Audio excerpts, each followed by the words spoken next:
Welcome back to the Build Boldly podcast. I'm your host, Pat Rodgers, and today we are joined by Dan Faber of Lushin. Lushin is a sales training and consultancy firm, one that we actually at Rise Commercial District have used in the past and have a great knowledge of both sales mechanics and just how do you build the machine and the repeatable motion behind the efforts you have out in the field. And so we're really excited to dive in, as we continue our building, kind of expose of all the components of, an enterprise business and how you scale it. Today, we're going to dive deep on the sales front. So Dan, really, really great to have you on the show. Welcome. And thank you for joining us today. Absolutely. Thanks so much for having me, man. Absolutely. Well, Dan, can you give us a little overview, maybe just about yourself and Lushin, to give everybody kind of an idea of where you're coming from and how you look at this environment? Yeah. So, let's see here. I grew up, my dad is a CPA, CFO. So I honestly thought that I would grow up and be in finance of some sort. Ended up going to Belmont, was a music major there, and definitely didn't see sales as a route that I would go. Kind of an introvert extrovert by nature, not the severe extrovert. But I can remember growing up, my dad, when I was like 12, he's like, "You want to buy a car someday?" I was like, "Yeah." He's like, "Well, you better get to work." I was like, "All right." So I started mowing lawns when I was 12, and I had like 21 lawns by the time I was graduating high school.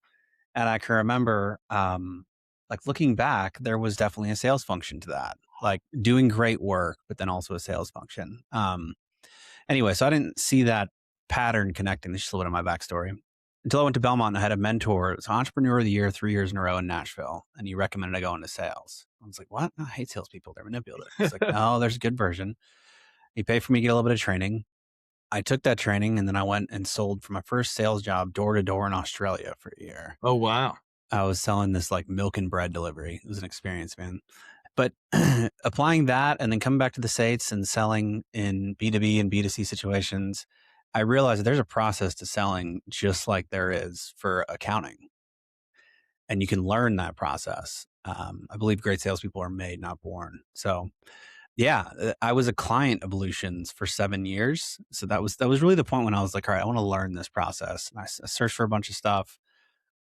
Lushin just had a different take on things that really sat well with me. So I was a client of Lushin's for 7 years in Nashville, ended up coming to Indianapolis to work with Lushin. Moved our family of 5 here. Love Indianapolis. As of this month, now 6 years, I've been working with clients in the B2B, B2C space. And I'll finish with this. The one thing that I see that we really help with is owners that are really, really good at the thing they do and can sell themselves. But then when they try and grow a team, they're like, "Oh, well, just go do the thing." And you're like, Yeah. "Not like that." Right. It's like, how do they scale their efforts? Yeah. So that's Absolutely. been one of the main things I've seen. Anyway, that's kind of my backstory and the basics of what we do. No, that's great. Yeah, I similarly had a mentor. I was like, one day I want to own a company, and he's like, "All right, well, start in sales." So I'm like, "Well, why start in sales?" And it's Yeah, what's the lifeblood of any company, and if you don't do that right, you're not going to have a company. And so it was one of those totally. kind of eye openers for me as well. Of like, all right, that's where you start, and that's where you can build, and there will always be a need for revenue, and we can have that lane for ourselves. The other interesting thing I heard you say is you're kind of naturally a little bit of an introvert, and yet you've had a lot of success in sales. You've had a lot of success training sales. And I think that is one of those great misconceptions that you're either born or you're just not any good at it. And it really Yep. comes down to the motion, the strategy, the execution of selling that really differentiates somebody, not necessarily those kind of, skills that you may say, I was born as a talker, I was born an extrovert. We don't really need that to actually be successful at sales. Those are actually not the best salespeople. So I saw Daniel Pink speak at the HubSpot conference back in the mid Yeah. 2010s. He wrote a book called To Sell is Human. This is interesting to me because when I take the Myers-Briggs test, I get extrovert as the result. I think having kids probably made me a little bit less of an extrovert because you're so exhausted all the time. Sure.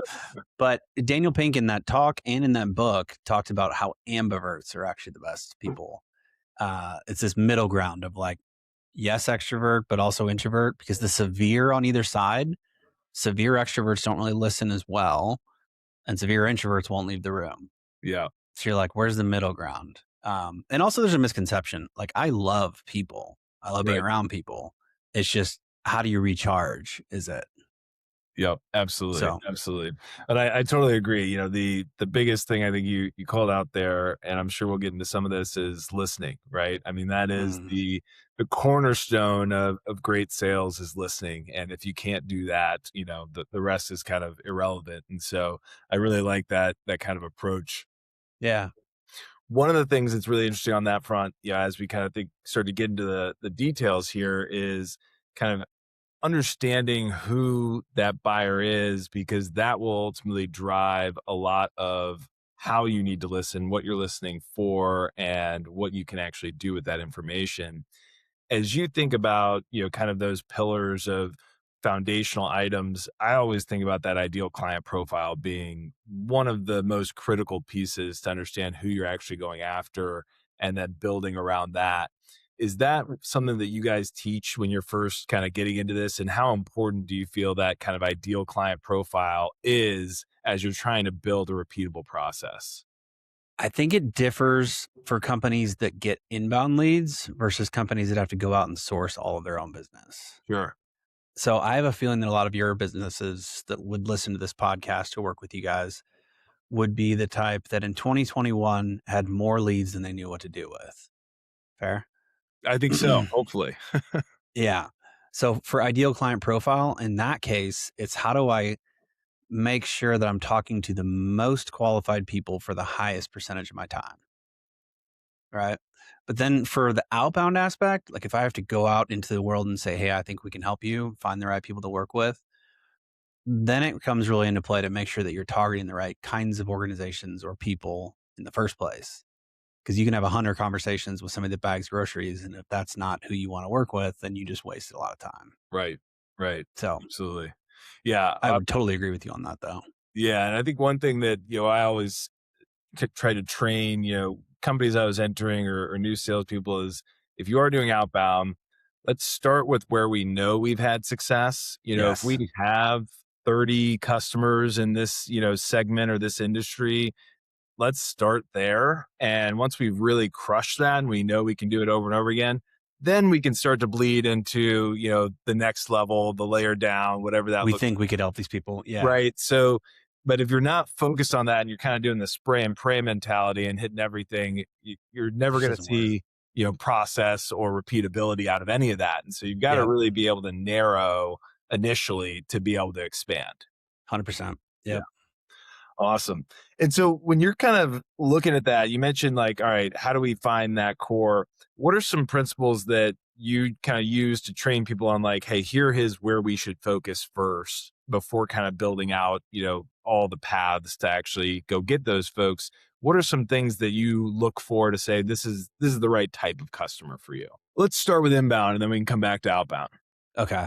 So one thing I really like to do there is, all right, and you'll be able to answer this if you just ask yourself this question. Sit down and look at for the last 2 months, what are all the deals that we got that didn't end up closing? And make a list of all the things that you hear at the end. Like things like, we're not ready, or this is too expensive, or we went with your competitor, or can you send me some information? Or it might be like, we can't get qualified for financing, any of those things that happen at the end. And start to build like a checklist. You ever heard of the book Checklist Manifesto? Yeah. Yeah. I mean, for anybody that hasn't read that book, you can watch a 5-minute YouTube video and probably get the point. Yeah. But it's like like doctors or pilots. Like I remember watching my wife get a surgery when she had a C-section. Like the doctors step back and they do a checklist of like, all right, do we have this thing? Do we have this thing? Pilots do the same thing before they fly. Right. It's so simple that you almost think you should skip it, but don't. Like make a list of the things that make a qualified prospect versus not, based on the things you've had problems with at the end. So that's how I would set up your ICP as far as inbound leads go. What are the questions we need to ask in the beginning to qualify versus not? And then a really good rule is win fast, lose faster. Yep. If you've got somebody that does not meet this checklist of things that you have seen over and over and over again of following up with prospects they're never going to buy, trust your checklist. That's assuming you get inbound leads, because then you're trying to like basically make sure you're spending the most amount of time with the most qualified people. So don't spend a ton of time following up with people that are not a good fit. Right, right. And I think the other part of that too is, it might feel mundane in the sales process to do all of this, but that checklist can then also inform where your spend is going for those inbound leads. And if Yes. we've been spending in an arena that is not actually pulling through to the bottom line, that's an area we should either adjust spend or eliminate spend. Spot And on. it gives you Yes. so much more there to say, yeah, we did this. We took the time during the sales process to do it, but now we're saving money and executing faster through the funnel because we took the time to do that. And so I think that's That actually, that points out a really good point of sales and marketing working together. yeah. Like you guys have got Allison. She's doing marketing for you guys, right? Yeah, absolutely. Yeah, she's awesome at this. Yep, She gets it. So it's like making sure you're targeting the right people so they're the ones calling you in the first place. Yep. And that your absolutely. message appeals to those people. Yeah. Yeah, in my seat, I have sales and the marketing side, and so I'm consistently having them in the same room to make Hmm. sure that what they're hearing on the ground matches what they're seeing from a dashboard, perspective, because that's really where marketers live. And is this funnel actually coming through? And where are we having issues? And what does that look like? And so that helps us to then go and modify spend almost biweekly if we need to on what's coming down the pipe to make sure that that conversion actually happens at the end. And so I Yep. think that's, huge piece of this is making sure that you're kind of in synergy on that front going forward. Yeah. You know. Yep. So let's go to outbound. So when you're thinking about that side, kind of where do you begin to develop that motion of who we should be going after? Two things: networking partners and referral asks. So actually, I'll start with referral asks. It's the thing I'm most passionate about. Before I took the leap to do this, I had really never done referral asks. It just wasn't part of my like book of tools, you know? And then when I got into this, I realized, oh, that's going to be really important. But then you get into the mental pushback of like, man, I feel greedy. These people are already paying me money. I don't want to bother them, you know? Sure. So how do you do it in a way that's consistent and doesn't feel gross to you? So I kind of came up with this approach. So how to ask for referrals. The first thing is set a goal for yourself of how many times you're going to ask for a referral that month. Detach from the outcome. So I'm not going to follow up with these people. I'm not going to bother them or ask them about it again. I'm just going to have the words come out of my mouth to ask for a referral twice this month or 4 times this month. In my case, it's 7. That's all I do. 7 referral asks every month. That's the only outbound behavior I do. And then when you when you go to do the ask, again, you're detached from outcome. You just have to do this X amount of times per month. You start with something along the lines of like looking for a positive moment that's happened with one of your clients. I call it like a moment of delight. Yep.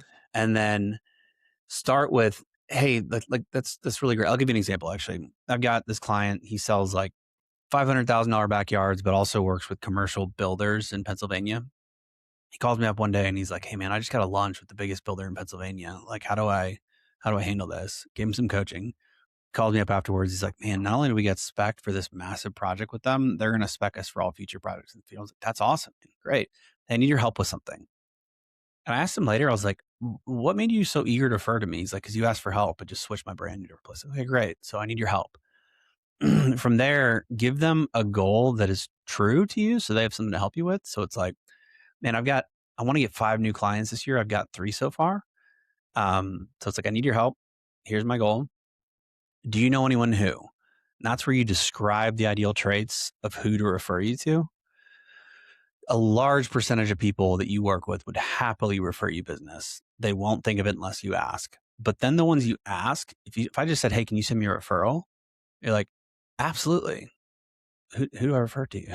Right. Right? Who do you need? Yeah. Yeah. So you have to turn on lights do the thinking for them. Yep. So my referral ask sounds something like this. It's like, "Hey, that's awesome. Need your help on something. Looking to grow my business with 5 new clients this year. I've got 3 so far. And I've grown it through duplicating people that I really like working with. You're one of those.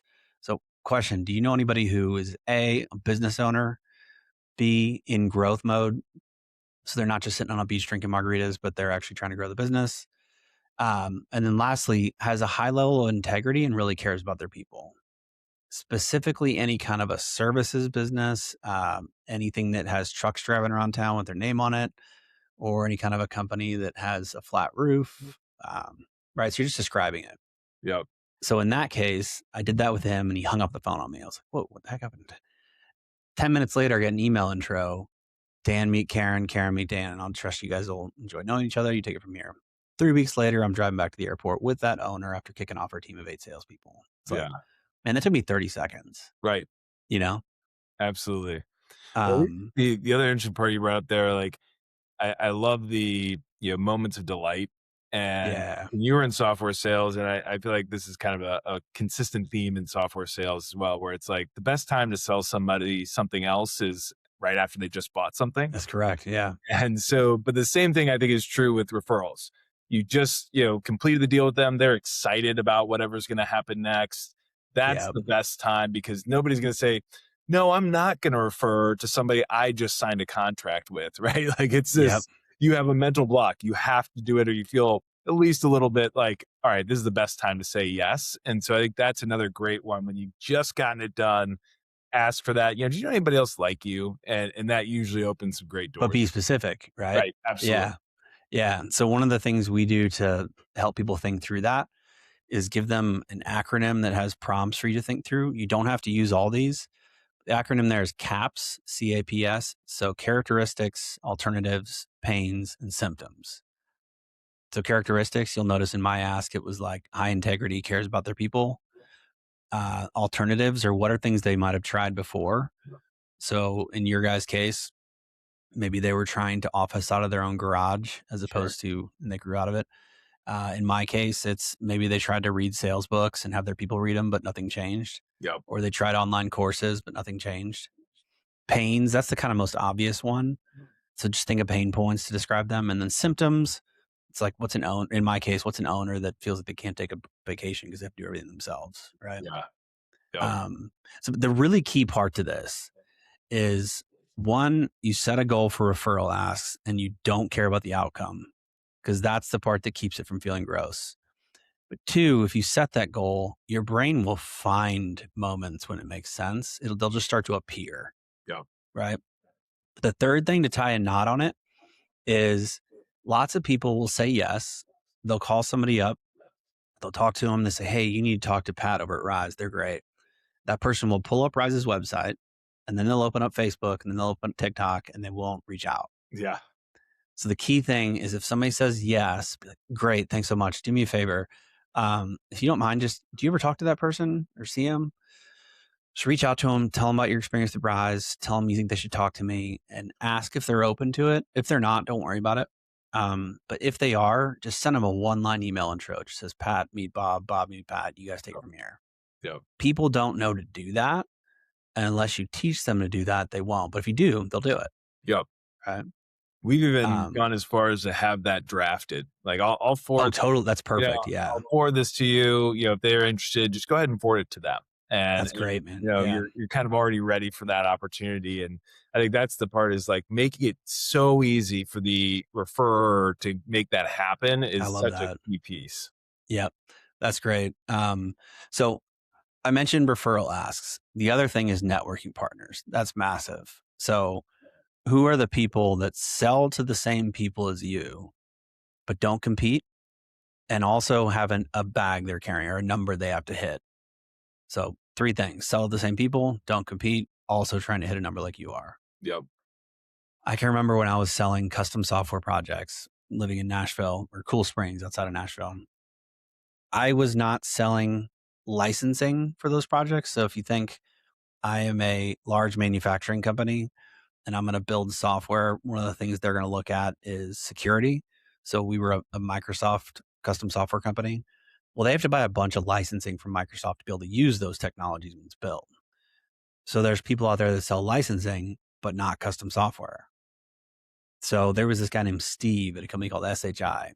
He and I would meet at PF Chang's in Cool Springs once a month. And we would just teach each other what to look for a good prospect for the other. And then B, teach each other really good questions, and C, ask each other like, hey, I'm looking to get in here. You're looking to get in here. Like we're in front of the same people, right? Both selling to CIOs, right? So yeah, find people that sell to the same people, build up a repertoire of like 3 to 4 people you really trust, and then learn what problems they look for and start. Like, if you want to get referrals, give referrals. That's the best way to start. Yeah. So let's say that I'm a Windows company and I have a garage door company that's a really good referral partner for me, right? So if I'm that garage door sales guy or owner out in a garage and we just finish a project, if I have a referral partner that I want to send referrals to, I need to know to be looking around like, hey, you guys ever thought about fixing that cracked window over there? Yeah, we just didn't really know where to start. Oh, you need to meet Bob over at Bob's Windows, Yeah. whatever, right? You open to it? Great. Let me send an email intro. Start sending them referrals and then that builds, Yeah. right? Absolutely. Well, the other interesting one on that one too, I think, and this is something that I hope all of our listeners kind of more in traditional industries do this, is get on LinkedIn. Because I think the other Mm, part, for if you are going B2B, for instance, the B2B businesses that you are going to be serving are on LinkedIn, and being able to quickly go through your network and say, not only do you have somebody for me, but do you know Bob? Bob is yes. a direct option for me. I see you guys are connected. Is it a real connection? Would you be open to making this intro? Is something that, we in software have done for decades, or as long as Yep. LinkedIn's been around, but it's not something traditional businesses tend to do because they don't live there. And if Yeah. they want to be able to do those quick asks, find that custom home builder that has, 30 projects coming down the pipe, how can I get in there with somebody they already know and an introduction? And I think that's another really key way to kind of find those referral sources, is using your own network and building that out. Totally. I think the thing that solves a lot of those problems is if you set that goal of referral asks per Yeah. month, because then you will find ways or you'll apply things like the thing you just talked about. But if you don't have that goal, 3 months are going to pass and you haven't done anything. Yeah. Right. Yeah.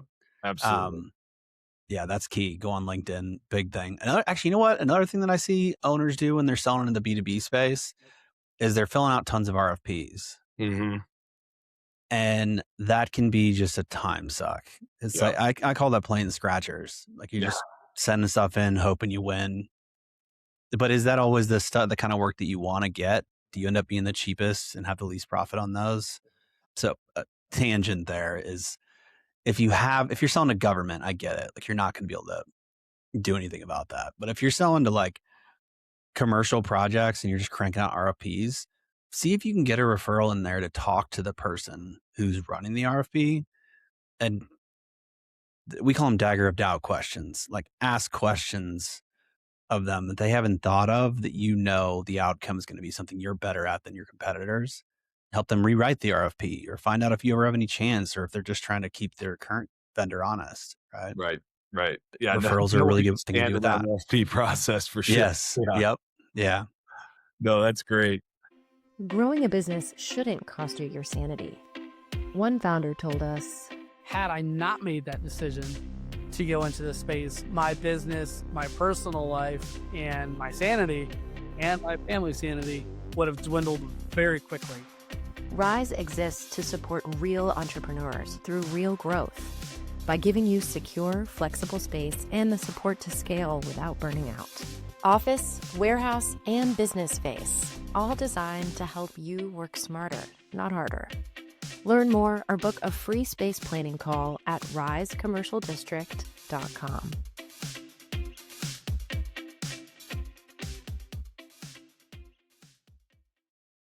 Awesome. Well, I think those are really, really key things to kind of think about. Now, one thing that is always interesting is kind of how does that buyer relate to the offerings you have today, and making sure that you're kind of both positioning those, whether it's products, services, you name it, to the right buyer, and how that kind of flows down. When you think about that product offering, is there any advice you'd give on what to prioritize, what to cut, how to think about that kind of overall, hey, are we selling the right things that make sense? Or potentially, hey, we should lead with this product and then follow through with another, how do you think about that? And how do you kind of give any advice around selecting the right things to actually position as you're going out? And you're a good host. I can tell you did your research on teeing that question up, and I have a feeling that you probably have a good answer to that question. Give me a scenario. Yeah, let's say that we'll go back to landscaping, and I could do mowing lawns, or I could do irrigation, or I could do yada yada yada, whatever these different options are. And now I'm trying to make sure that as I'm going outbound, what product is actually going to land best and with whom? Because I think that's one of those kind of click downs that we never think about is different products may lead to different individuals, and Totally. how that ultimately kind of comes together when we're thinking about that click down from ideal client profile to now what do I actually approach that group with to get this started. Yep. Yeah. So 3 things. 1, back to your ICP concept. First, look at your past customers in each of these buckets. What did they buy from you? And what problems did they have before they met you? This is a really key concept, is you're always going to be in one of 2 scenarios. The prospect's trying to make one of 2 decisions, and they happen in order. So either A, they're trying to decide, do I do something or do I do nothing? Then, and this is the way all humans make buying decisions, we cross this threshold of I'm doing something. Now the decision we're trying to make, the second one is, do I pick this option or do I pick this option? Right? So what you're trying to figure out there is A, what did they buy from you in the past? B, what decision are they trying to make? Do something versus nothing, or pick option A versus option B? And now the last thing is, what are the problems they had as it relates to that decision before they met you? Thinking of past prospects that we've signed that were a good fit, right? Yeah. So let's say I'm a landscaping company that is trying to get in the door with you know what? Snow removal is a good example, ironically, for them, because they do snow in the wintertime. All right, what decision is this company that I'm targeting trying to make? Well, they've probably got another company they used in the past, and they either like that company and they're going to hire them again, or they had problems with them last year and they're trying to decide if they get somebody different. So let's say it's option B. They have a snow removal company, landscaping company that does snow removal. They had problems with last year, and they're secretly kind of hunting around to see if they replace them. Well, what are the problems? If you've ever signed a company in the past that was a switchover on doing snow removal, for example, what are the problems they have with their current vendor in the past, right? So the mistake a lot of companies make is they go reach out to that company and they say, hey, we're really good at snow removal. We'll be there on time. We're going to prioritize you above others. We'll make sure it's done by 6 a.m. before everybody shows up. You're like, I'm pretty sure everybody else said that. Yeah. Like, you sound just like everybody else. And this company said that, and they just failed us last year, right? So instead, lead with the problems as third-party stories and allow them to decide if they have that problem. So you're reaching out to somebody, instead of saying, we're awesome, we prioritize you, say, yeah. So a lot of companies before they worked with us said things like either A, they hired a company in the past that just didn't do the best job, or B, they felt like they weren't really prioritized and things ended up getting done by noon instead of before people were out. Any of those relevant? Yeah.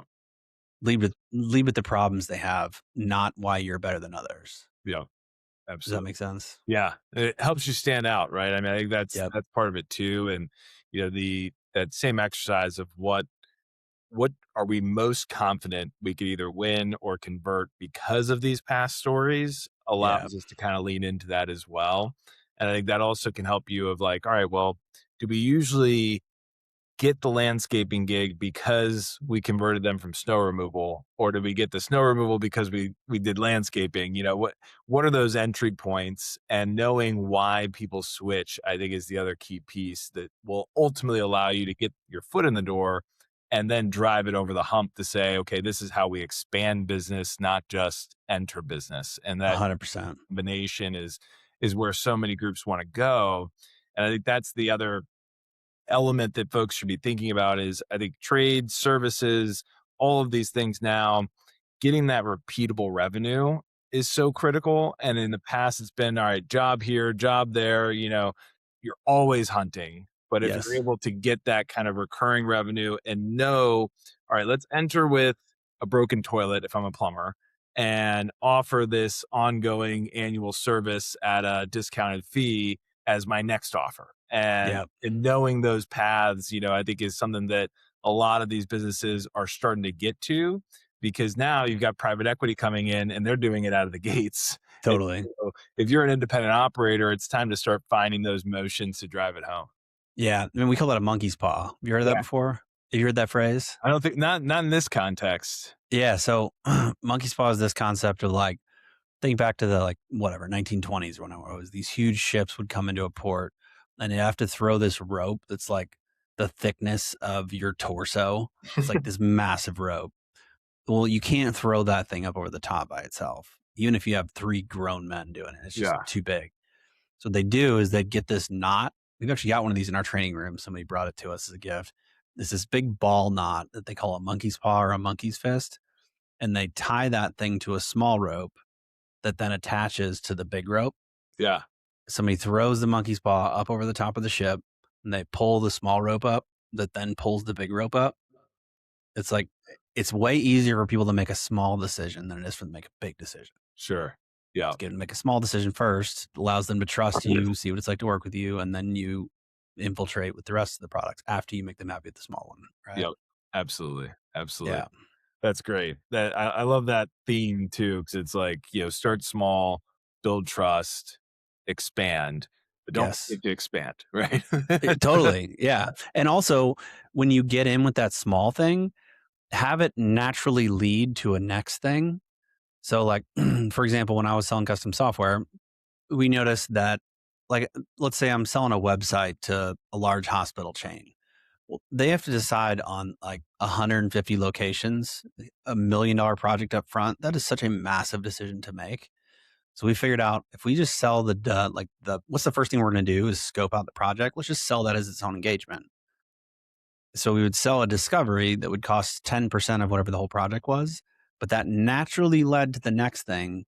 And that was the meeting that was set up at the end when we launched. It's like, okay, so here's where we do the next thing. It's like just a lily pad. You're jumping to the next one, right? Make it natural. The other nice thing when you approach it that way is you already have a contract in place. So Totally. the legal effort to get the larger deal is in the past. All the MSA is done. Dollar cents thing. And so you kind of gotten that approval, and now we can move through the rest. And that's true whether it's, a B2B relationship where it's a lot of legal, to that first decision of, yes, I'm going to use this service provider at my home.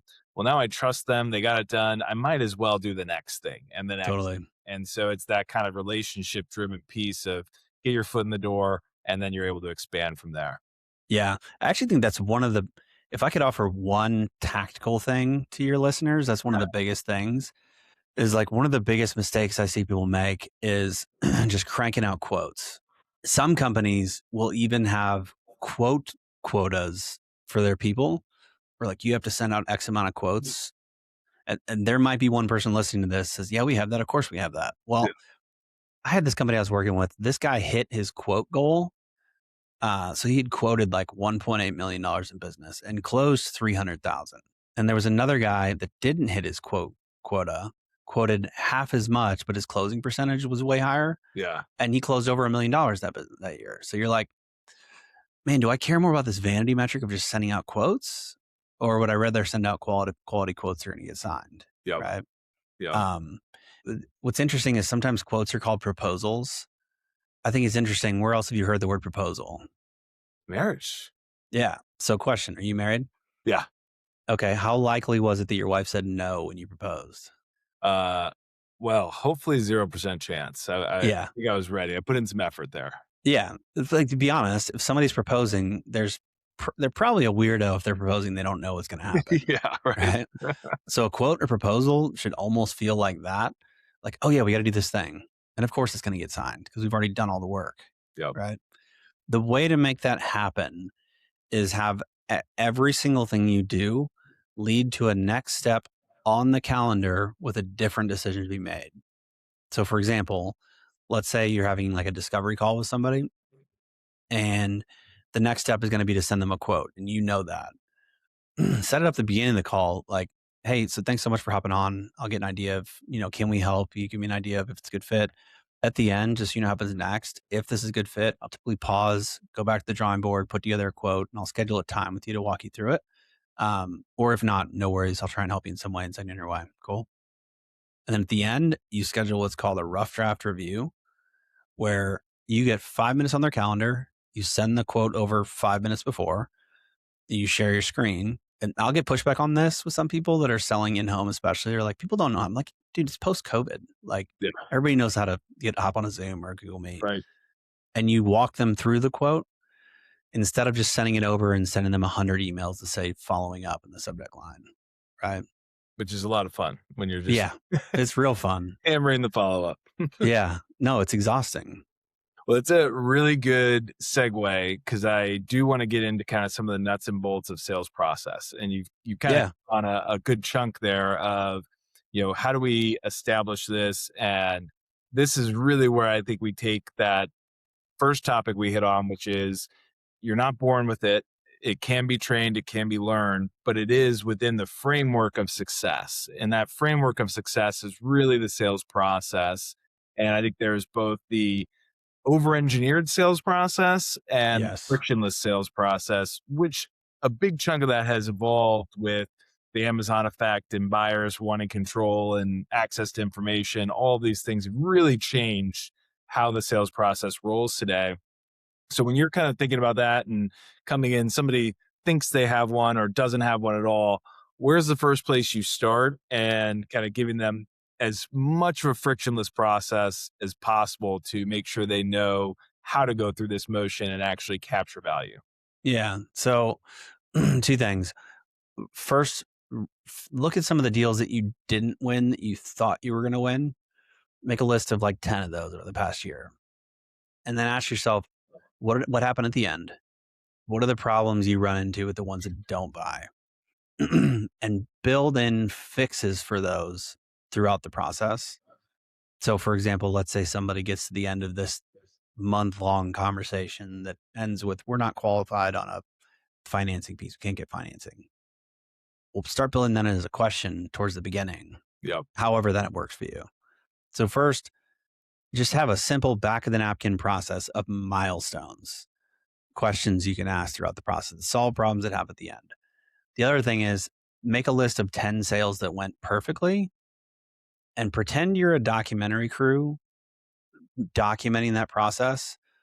And the only thing that counts if you're writing back in the napkin steps are things that I can see you do or see you. They can't be thoughts. It can't be intentions. It has to be actual actions or questions you asked. Write those down. What are the things you did in the process? It's like that's like a checklist manifesto, right? Like a pilot having a checklist before they go to fly. What are the things you need to make sure you do in the process to make sure it goes smooth? So deals you lost, build in the fix. Deals that went perfect, what are the milestones throughout that process? Document those. Absolutely. And I'm curious how you think about it, because like one of the things that I think is really valuable if you have a CRM in place is once you do have a process and you get enough things rolling through it, part of that is stages of this deal, questions at each stage, to your point of what unlocks the next stage to make sure we've gone through that checklist. Something that I always did was then look at how much time we spent in each stage. And places, and I think you got to look holistically because sellers will be different time, either move them too fast, too slow. You've got the sandbaggers that don't move it to commit because they want to wait till the final moment. You got all those pieces. But that's me. That's totally me. Like, I'm going to hold that one back. Yeah. I love sandbagging. You just impress everybody at the end. Here you go. Surprise. Yeah. But you do then at an aggregate level, if it's always stuck in, legal, or it's always stuck in whatever stage that might be, there, starting to really get into the weeds on that aspect, because I think that could usually show either friction or not enough, confidence based on the checklist for that stage, as an example. Yep. So how else do you kind of look at, that scenario or other places to remove friction from the sales process? Yeah, 100%. So I'm really glad you brought that up. What you're describing is the fact that you should first have sales process.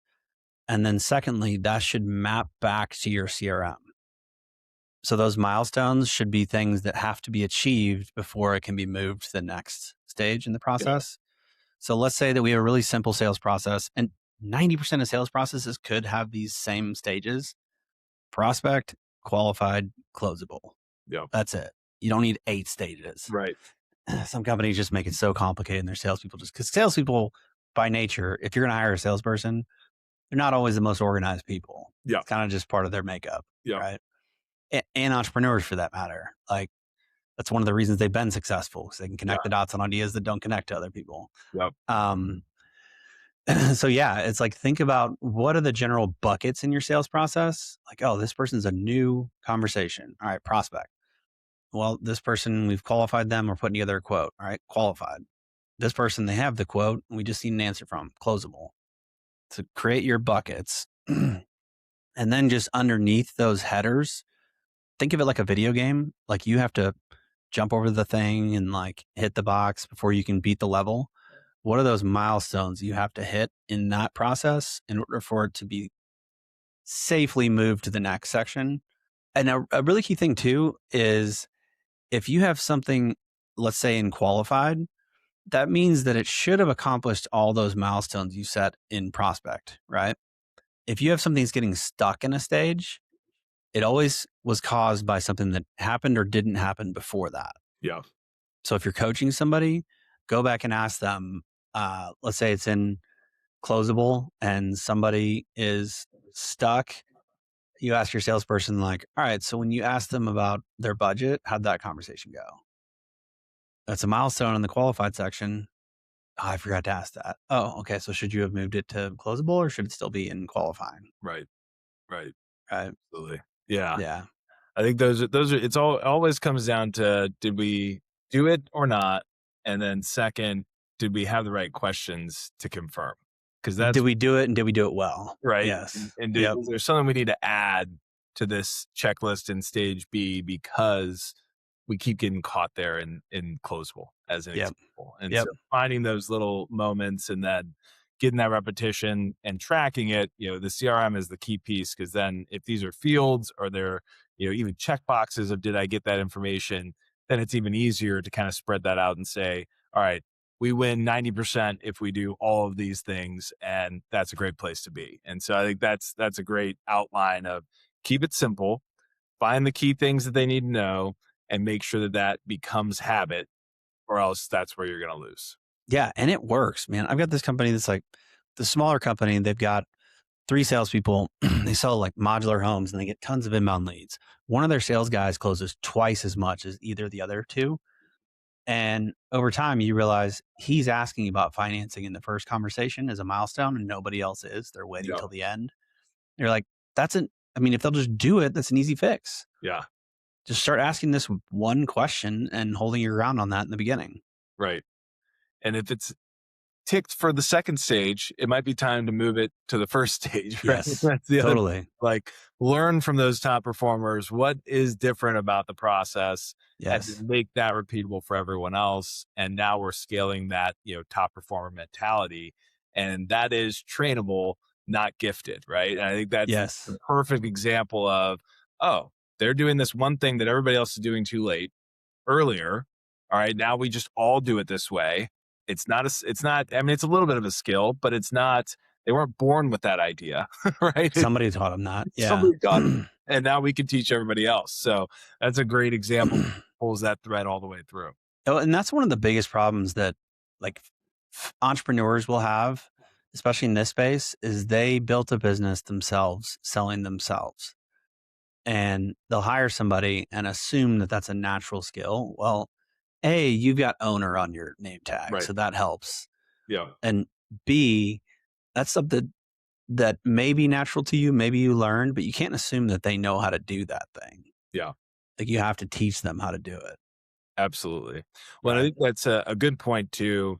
As you're moving from that, I'm the owner that does everything, to I have salespeople, that doesn't mean that you stop selling immediately.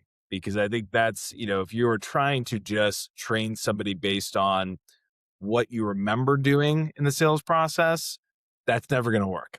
There are Yes. so many things that you just do inherently that you're not going to be able to document. But if you continue to sell and bring people on to shadow, to whatever, document, you then have that ability to translate that knowledge and then hopefully put it into a process that can make sense for others.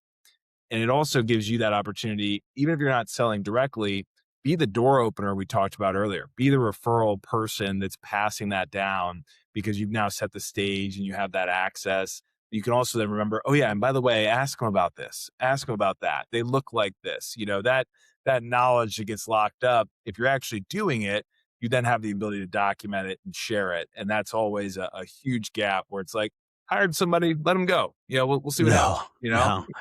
Hiring salespeople is the hardest thing because they tend to interview really, really well. Yep.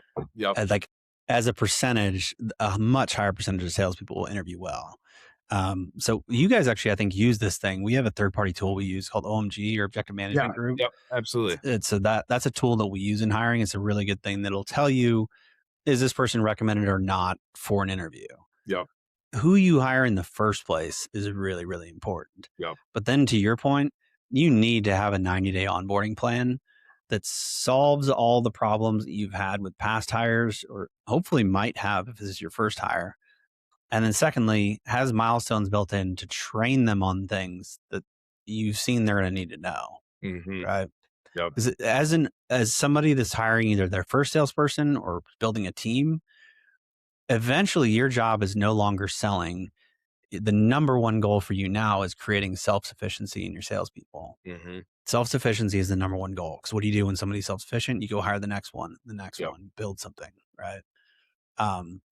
The way you do that is when you're transitioning to that place, entrepreneurs or owners need to wear one of these 4 hats with their salespeople. So the 4 hats they need to wear at any given time are training, teaching them how to do the certain thing, coaching, which is helping them remember the thing that you've taught them in the past, supervising. That people think that supervising or accountability is a bad word. It's actually a gift. And you'll notice the top performers actually crave that. Mm-hmm. And then mentoring. That's just, you have somebody that's in a role that you've been doing longer. You're just further down the path than they are. Like if they're struggling with prospecting, share how you got over that hump and share a story of some sort. Right. Yep. But the biggest shift I see people not make is the training to coaching shift. Like, for example, if I ask you, what's the difference in training and coaching? What do you say? I'd say it's improvement over basics in my mind. So define training, define coaching. So training is the baseline knowledge that you need to start executing a task. And coaching is, how do I get better at said tasks? Yes. Or remember that I even know that thing in the first place. Yeah. So I always use the example of my oldest son is 11. This kid still puts his shirt on backwards in the morning. Dude, you're in 5th grade. We figure this out. So I was like, all right, here's what you do. You look for the tag in the back. You make sure that thing's in the back and you put it on. Yep. Next day, comes down, shirt still on backwards. All right, let me show you again. Tag in the back, put it on this way. Next day, same problem. Does it make sense for me to keep teaching him that thing? No. At some point, I need to switch to, what'd you miss? Yeah. His brain needs to turn on and try to recover that information that he has. He's just not applying. Right. That is coaching. So training is anything that ends with a period. Coaching is anything that ends with a question mark. I like that. Yep. Yeah. And it's challenging. Yeah. Right. Like, and to your point, top performers want that push, because if I'm not getting better, that means I'm not making more money. That means that I could probably do this somewhere else and make more money. Inherently, that's where our heads go as top performers. Yep. Getting pushed, I'm getting that coaching, then I can continue to make more money here. I can continue to build this business. That's that dopamine hit every top performer is looking for to continue to accelerate their own career. Totally. A big part of that too is accountability. You might think they don't want to be bothered, but it's actually a fun game to play.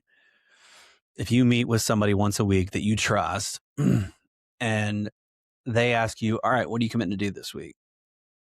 Well, I'm going to make 15 cold calls. I'm going to do 10 drop-bys, and it has to be things that are in their control. Can't be things that are like outcomes. I'm going to set 10 meetings. It's not in their direct control. No. So I'm going to do 15 cold calls, 10 drop-bys.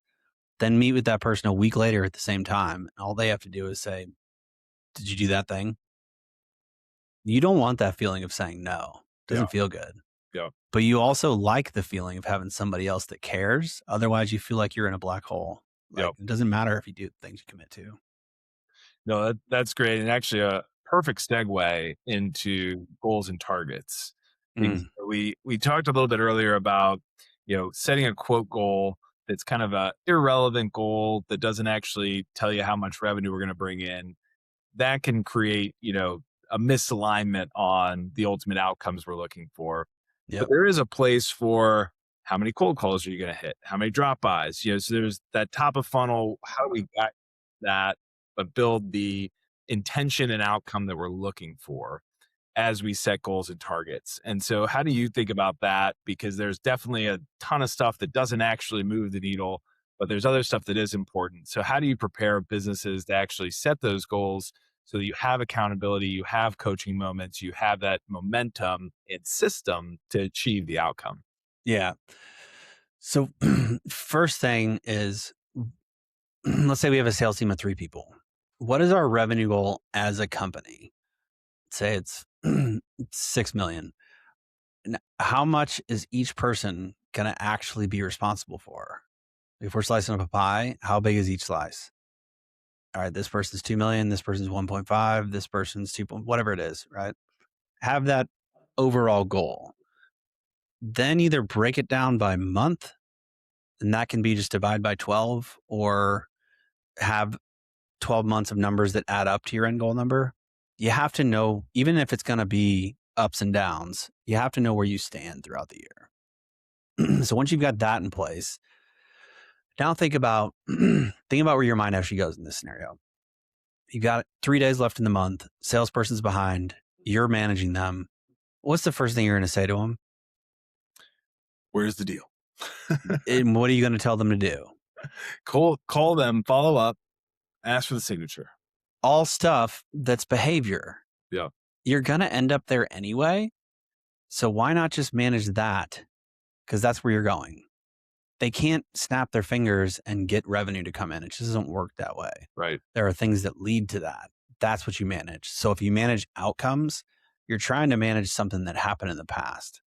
If you manage behavior, you're affecting the future. Mm-hmm. So we call this cookbook. If you think about all the deals you won in the past, what are the things you did that were in your direct control, meaning you can decide to do it or not? What are the things you did that led to a successful deal? Now write those kinds of activities down. Could be calls, it could be LinkedIn messages, could be emails. Then say, all right, and in the beginning, it's kind of arbitrary because you don't have numbers to work off of. So how many am I going to do of each of those this week? And then do it. Yep. Or get your people to do that and hold them accountable the next week when you meet with them. Right. Yep. Now, to your point of the activities that don't actually move the needle, that we call those vanity metrics. Like, yep, look, I did this thing, but it doesn't actually matter.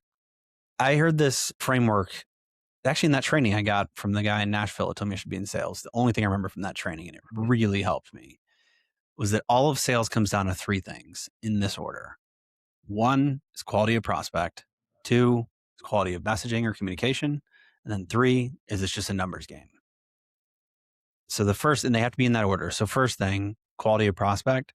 This is your ICP thing. Am I targeting the right kinds of organizations and people within those organizations?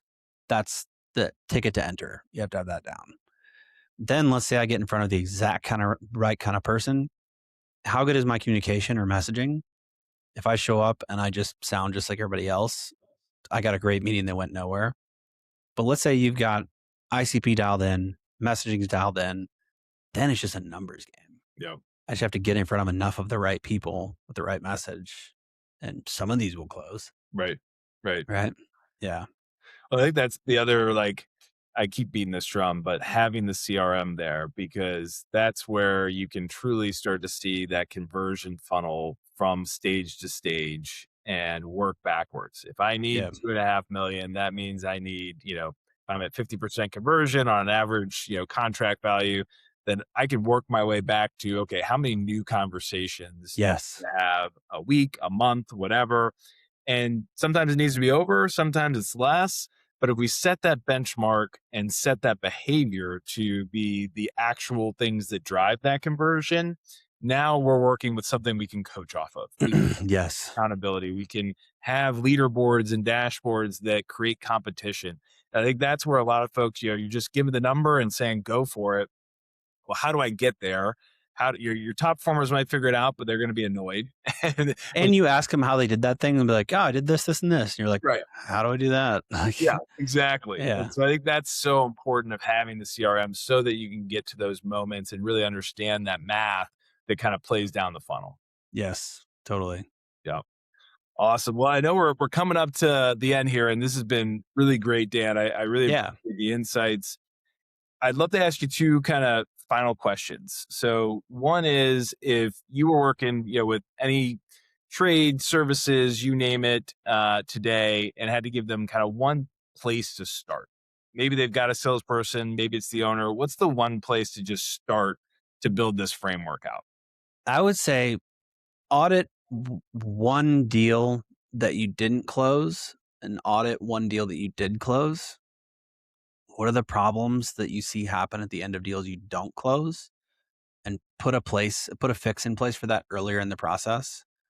And for the deals that you do close or your people close, figure out what are the things you did right in that process and do that more. Yep. And then second is, let's say you do have a salesperson now, maybe you got two. When should an owner feel comfortable to shift from doing to coaching and training? At what point, in that kind of flow of two new hires or two salespeople that are out there, at what point should they start to think, all right, I need to step back or take steps back? And you'll never fully be out of it, obviously, but when should they start to think about that to give them the room to run as salespeople? Yeah, what's funny is I actually usually see the opposite problem. Is owners want to step out of it too soon. Too fast, sure. So like I'll have an owner that comes to me and they say, I want to hire a salesperson. I'm like, have you sold? Nope. Like, all right, nope, you're it. The next 6 months, you're doing the things. You got to know what it's like. Then they'll have 3 salespeople and they're like, I want to hire a manager. Like, have you managed salespeople before? Nope. All right, not happening. You're doing the managing for the next 6 months because you got to know what it's like to do that. Right. Absolutely. So it's like you have to do the thing before you can hire somebody else to do it. So you know what that's like and you can hold them accountable to the right things you know what to look for. But then as far as when to switch out, do that thing where you set a revenue goal and have everybody have a number they're aiming at and start to build yourself out of that. Right. So if you got 3 salespeople, set a company revenue number and have those 3 salespeople be responsible for 95% of the revenue and then hold them accountable to it, coach them to it. Right. The behavioral accountability, make sure they're doing the things they said they were going to do. That's your job now. Develop them. And get into that self-sufficiency that you mentioned, right? Yes. Yep. If they've achieved the goal without too much intervention, they're now at a self-sufficient point and you can start to shift. But I love that you said, stay in that manager seat, right? Like, yeah, because I'll tell you that's an even harder hire than your individual sales reps. Is a good manager is even harder to find. And so stay there as long as you can, because that can be a miss in a lot of ways. A good rule of thumb is for managers, 7 people. So you don't want somebody managing more than 7. And for anybody that's at that point, there's a really good book called The Sales Coach's Playbook. I always recommend owners read that by a guy named Bill Bartlett. Okay. Really, really good book on how to develop salespeople effectively. I love that. We'll definitely share some of these great notes and recommendations. I'll toss one more out. The Transparent Leader is another one that's a really good sales. That's a good book. Friend of mine from Chicago wrote that book. Really, really good stuff for anybody that's trying to shift their seat out of and into management. So, Dan, this has been really great. I really appreciate the time and the insights. And we look forward to sharing this with our audience and continuing the conversation. Sounds great. Thanks so much for having me on. Appreciate it. Absolutely. Until next time.